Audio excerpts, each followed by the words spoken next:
बिस्मिल्लाहिर्रहमानिर्रहीम अस्सलाम वालेकुम। और ये है स्नेक प्लांट सेंसिवेरिया की खूबसूरत वैरायटी कटाना। और कटाना एक हाइब्रिड वैरायटी है और इसमें जो है बहुत सारे इसकी वैराइटीज होती हैं और इनमें वेरिएशन वाले भी होते हैं, वेरीगेटेड और ये नॉन वेरीगेटेड है, लेकिन ये एक हाइब्रिड वैरायटी है। और ये टू जो स्नेक प्लांट्स होते हैं उनकी क्रॉसिंग से बनता है और ये सीड से तैयार किया जाता है और खूबसूरत एक वैरायटी है, जैसे रोसेट की तरह भरने वाला और एक फैन की तरह भरने वाला और यूनिक सेंसिवेरिया। और इसकी भी फ्लावरिंग होती है और इसके जो एजेस होते हैं वो भी येलो और रेड कलर में होते हैं। और ये इसके जो लीव्स होते हैं बहुत लॉन्ग लॉन्ग होते हैं। और आज इसकी हमने रिपोर्टिंग करनी है क्योंकि ये नर्सरी पॉट में ही पड़ा हुआ है तकरीबन 6 मंथ से या 7 मंथ से। तो बहुत अरसा हो चुका है इसको नर्सरी पॉट में और ये छोटे से छोटे पॉट में भी रह लेते हैं, लेकिन इसका ये जो बेबी था ये बहुत छोटा सा था जब मैंने इसको बाय किया था। और ये बहुत छोटा सा, बस इसके एक छोटा सा लीव्स नजर आ रहा था बाहर। और ये एक खूबसूरत एक बिग वैरायटी है। बहुत सारे जो स्नेक प्लांट्स होते हैं उनमें छोटी सी हाइब्रिड वैरायटीज भी होती हैं और बिग बिग भी होती हैं। तो ये बिग वैरायटीज में से है। और कटाना में जो है वेरिगेशन वाले प्लांट्स होते हैं और छोटी वैरायटी भी होती है और ये एक रोजेट की तरह भरने वाला और चारों तरफ भरने वाला एक प्लांट है। लेकिन ये कटाना की वैरायटी थोड़ी बिग बिग होती है और बिग इसके बहुत लीव्स होते हैं।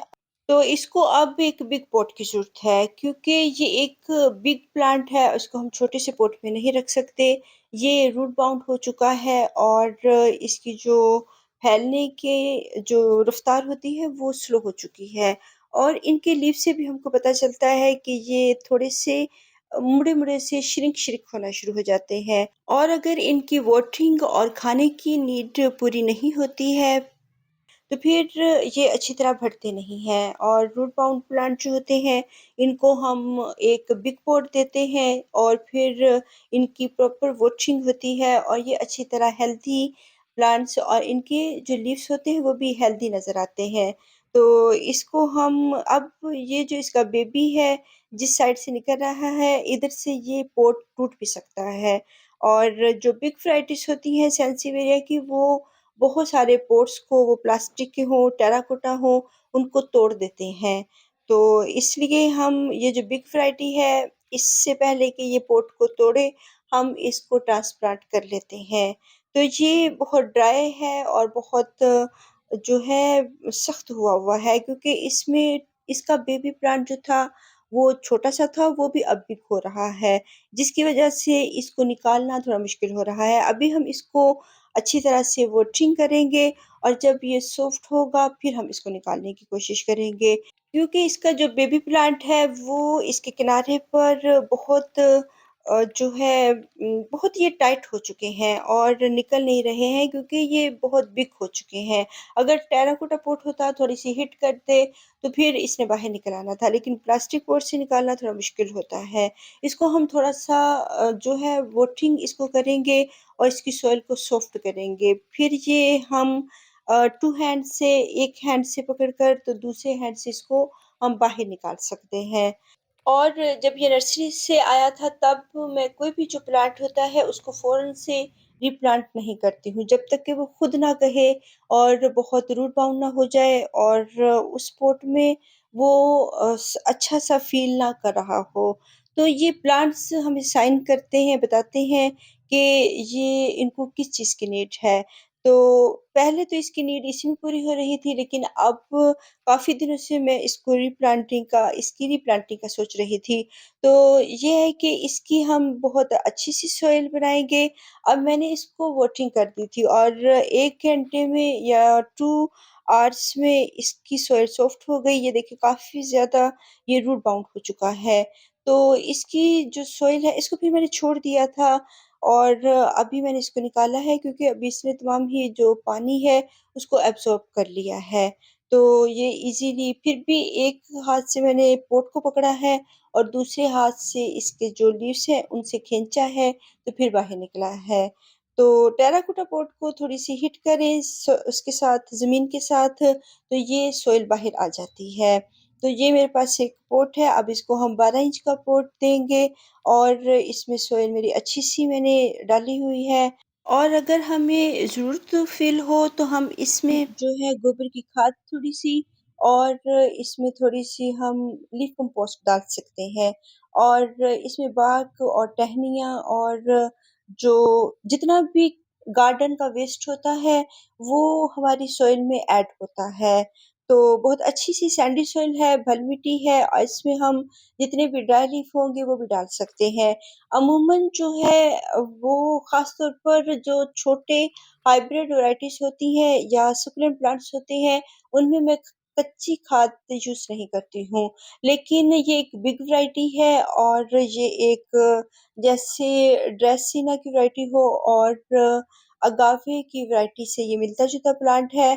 तो इस वजह से एक बिग वैराइटी की वजह से और एक आम गार्डन में ये बढ़ने वाला प्लांट है, इसलिए मैं इसमें कच्चे जो लीव्स हैं वो भी ऐड हम इसमें कर सकते हैं, ताकि इसको वक़्त पर इसकी खुराक मिले और थोड़ी-सी फर्टिलाइज़र इसको मिल जाए और वैसे भी हम इसकी थोड़ी-सी गोडी करके तो इसमें फर्टिलाइज़र, लीफ कंपोस्ट या गोबर की खाद हल्की-सी और या फिर इसमें हम वर्मी कंपोस्ट थोड़ी-सी डाल सकते हैं।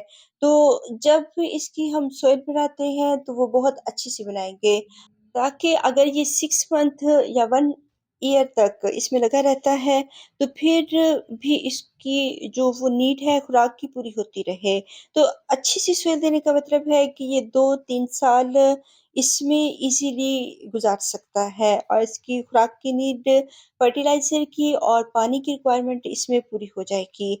और अगर हम एक छोटे से पॉट से निकाल कर एक प्लांट को बिग पॉट देते हैं तो वो बहुत बिग लगना शुरू हो जाता है और इसकी वैल्यू बढ़ जाती है और छोटे पॉट में ये बहुत छोटा प्लांट होता है, हालाँकि ये बिग वैराइटी है और बिग पॉट में ये बहुत फैलता है और भी खूबसूरत लगता है और ये अब इसका पप्स भी आ रहा है और मज़ीद पप्स भी आएँगे।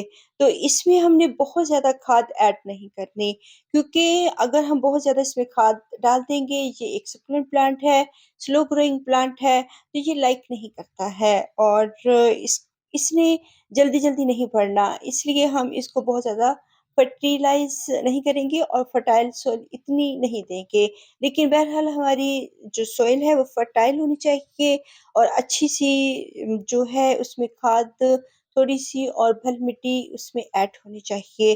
सैंडी सॉइल ले सकते हैं, अगर आपके पास बल मिट्टी नहीं है, तो आप अपने पास से जो बल मिट्टी होती है उसमें पहले से ही बहुत सारे न्यूट्रिएंट्स मौजूद होते हैं, लेकिन इसमें जो है हमें थोड़े से ऐड करने पड़ेंगे। अब ये पॉट थोड़ा छोटा है इसलिए मैं थोड़ा-सा डीप करके इसको लगाऊँगी प्लांट को अ, मीन्स कि टूटा हुआ है। ये छोटा पॉट नहीं है, 12 इंच का पॉट है, 1 फुट का पॉट है और इसका जो किनारा है वो टूटा हुआ है और इसका पानी जब हम इसको वॉचिंग करेंगे तो प्रॉपर इसको नहीं मिलेगी। इसलिए मैंने इसको थोड़ा-सा डीप करके लगाया है। जो मोस्टली प्लांट्स सक्यूलेंट प्लांट्स होते हैं या ड्रेसिना की वैराइटी इसको हम थोड़ा-सा ऊपर करके लगाते हैं, ताकि इसको कम पानी मिले और बहुत ज़्यादा इसमें वॉटिंग ना हो जाए। तो अभी इसका जो पॉट है वो टूटा हुआ है इसलिए हम इसको थोड़ा-सा 1 इंच तो इसकी सॉइल हम पॉट की खाली जगह हम रखेंगे जिसमें इसके पानी का हक हमने रखना है। क्योंकि अगर इसका हम पानी का हक नहीं रखेंगे, फुल पॉट सॉइल से भर देंगे, तो फिर उसको ऊपर-ऊपर वॉटरिंग होगी और इसकी जड़ों तक पानी नहीं जाएगा, जिससे प्लांट हमारा रोट हो सकता है, खराब हो सकता है और इसकी जड़ों में प्रॉपर पानी ना जाने की वजह से इसकी ग्रोथ रुक जाती है और ऊपर से ये गलना भी शुरू हो जाता है, क्योंकि इसको नीड होती है इसकी जड़ों में पानी की, ना कि इसके लीव्स के ऊपर। तो अगर इसके लीव्स के ऊपर हम वॉटरिंग करेंगे तो वो फिर ज़रूर गलेंगे और हम बहुत दिनों तक इसको बारिश के पानी में नहीं रख सकते हैं। इसको हम 1 डे के लिए रख सकते हैं क्योंकि ये जो है बिग वैराइटी है, अगर स्मॉल वैराइटी हो लेकिन सेंसिविरिया को हम बारिश के पानी में 1 दिन के लिए रख सकते हैं और बहुत सारे सकुलेंट्स होते हैं जिनको हम बारिश के पानी में नहीं रखते हैं और उनका पानी कलेक्ट करते हैं बारिश का और अपनी मर्ज़ी से देते हैं। और ये इसको अच्छी तरह से इसके वॉश कर दें लीव्स और अच्छी तरह से वाटरिंग कर दें। इसको भर के वाटरिंग करनी है क्योंकि हमने इसको ट्रांसप्लांट किया है और अब ये बहुत फैला-फैला सा लगेगा और इसके जो बेबीज़ आएँगे वो उनको जगह भी मिल जाएगी। और वैसे भी जो मदर प्लांट्स होते हैं ये सेंसिवेरिया के थोड़े से पीछे की तरफ हो जाते हैं, ऊपर की तरफ हो जाते हैं ताकि इनके जो बेबीज़ हैं वो ईज़िली बाहर आ सकें। और ये ऐसा प्लांट है जो कि पॉट को तोड़कर भी निकल आता है। इसको आप प्लास्टिक का पॉट दे लें, टेराकोटा पॉट दे लें, कोई भी पॉट दे लें और इसके लिए जो सॉइल अगर आप हार्ड सॉइल भी यूज़ करते हैं, ये उसको भी निकाल कर बाहर आ जाएगा। और ये नेक्स्ट डे है, रात को बहुत बारिश हुई, आँधी आई बहुत ज़्यादा और काफ़ी देर बारिश होती रही और बहुत सारा मेरा जो नेट है वो भी नीचे की तरफ गिर गया और जो प्लांट मैं रीपोटिंग जिसकी करती हूँ, उसको मैंने दूसरे दिन उसका देखना होता है कि उसकी सॉइल कितनी नीचे गई है और अब उसको मज़ीद सॉइल की ज़रूरत है। अब ये देखिए आँधी से, तूफ़ान से ये बहुत सारे जो पॉट हैं मेरे टूट गए हैं और फिर जो गिरे हुए थे प्लांट्स उनको मैंने ठीक किया है और अभी जो नेट उतर गए हैं उनको भी रिफ़िक्स करना है और इन पे काफ़ी टाइम लग जाता है क्योंकि तमाम ही जहाँ से बाँधना होता है नेट को वो फिर सबको खोल के दोबारा से लगाना पड़ता है और ये बहुत मेरा काम बढ़ गया है इसके आने से तूफ़ान और आँधी और बहुत तेज़ हवाएँ चली हैं रात को और बहुत तेज़ बारिश हुई है और शुक्र है कि हेलिंग नहीं हुई, ओले नहीं पड़े। तो ये कटाना बहुत अच्छी तरह फैल रहा है और ये नेक्स्ट डे है और इसकी जो फैलने की थोड़ा-सा ये बिग हुआ है। जब हम इसको बिग पोट देते हैं तो ये अच्छी तरह बिग हो जाता है और इसकी हमने वाटरिंग की थी, इसको भर के वाटरिंग करनी है और फिर हमने इसको लॉन्ग अरसे के लिए छोड़ देना है। और अभी इसकी जो सॉइल है वो 2 या 4 दिन इसको लग सकते हैं ड्राई होने में।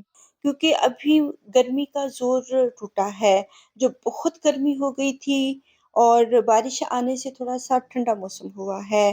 तो इससे ये होता है कि जो बार-बार वाटरिंग जो हम कर रहे होते हैं, वो थोड़ी-सी रुक जाती है और जो पोट का पानी बार-बार ड्राई होता है, वो भी रुक जाता है। तो तकरीबन इसको 2-3 दिन लगेंगे ड्राई होने में या 4 डेज़ भी लग सकते हैं। तो फिर हम मज़ीद इसको 15 डेज़ के लिए ड्राई सॉइल में रखेंगे। तो जहाँ-जहाँ से सॉइल इसकी हट गई है, हम दोबारा से उसमें जो सॉइल है वो ऐड करेंगे और ये अब अच्छा-सा हमारा प्लांट हो गया है और कल मुझे लग रहा था बहुत छोटा-सा है और आज ये मुझे बहुत बिग लग रहा है। तो बिग पॉट से जो हमारे प्लांट्स होते हैं, जो कि बिग हो रहे होते हैं, जो छोटे सेंसिवेरिया हैं, उनको हम छोटे पॉट में रखेंगे और जो बिग वैरायटी है उनको हम बिग पॉट देंगे और वक़्त के साथ देंगे। ये नहीं है कि अभी वो लगाया है छोटे पॉट में और हम फ़ौरन से इसकी रिपोर्टिंग कर दें या हम अभी अपने इसको गार्डन में न्यू प्लांट बाय किया है, गार्डन में लेके आए हैं और फ़ौरन से रिप्लांटिंग नहीं करनी चाहिए।